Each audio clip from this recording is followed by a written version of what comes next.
Protests in Manipur continue to gain momentum as residents express their strong opposition to the National Investigation Agency's recent arrest of 3 Pambai-led UNLF cadres. Last night witnessed a significant display of dissent with approximately 300 Mairapaibis leading a torch rally from Kwakaithil to Kaishampa Junction in Imphal. The primary demand was the immediate release of the detained UNLFP members, a call that echoed loudly throughout the gathering.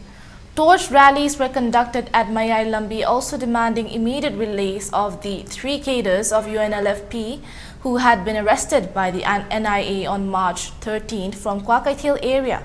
About 5,000 Mairapaibis of Mayai Yumpam Kumankanglei Apunba Itinpam, Thongkong Lakshmi Bazar and Mayang Imphal took part at the rally. The rally started from Wangoi and ended at Mayang Imphal Bazar. The Mairapaibis who took part at the rally demanded unconditional release of the trio as they are the important men of the Pambai-led UNLF who signed a ceasefire agreement with the government of India. They asked the government of India what is the meaning of peace talk. We, the mothers, blame the nature of the union government. Mairapaibi upon Malup the luxury buggy pandam si tang around the talkie but peace talk high word segi wahan talk to Ikaikum Nabu Laktaba. In the government of the Manipur government, the Tauriba Tong si Yam confusing Oiba, Chamam Naba, quite the Gyanta, peace talkie one talk say, Pagi when the Tahangiba, Masibu Nungaitaba, Nunanga Pondoka, Luina Luina, Paki Mioyundo, condition out and Kodak Tadopio higher than a sea of Kongtang de Lactabane. Manipur Sarkar amadi India Sarkar ge mayokta akhoi apamba amadi keno mayam singdo akhoi wakat singdo adu jingdo tana nabagi damta mayam je akhoi ge mayai lambi gi apunba Mairapaibi sing akhoi Mairagi rally selak jabani akhoi ge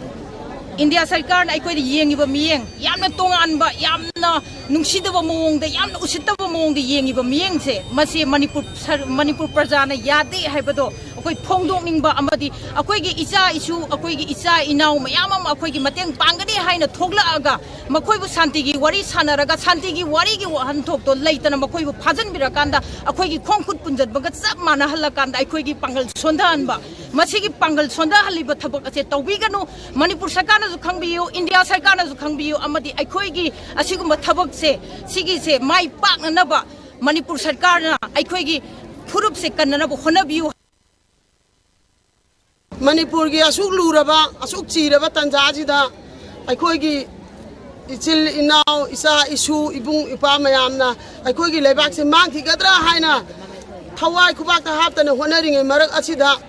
Manipur government amadi India government na chathabiri bathabak te asuki mati akhoi nungai jade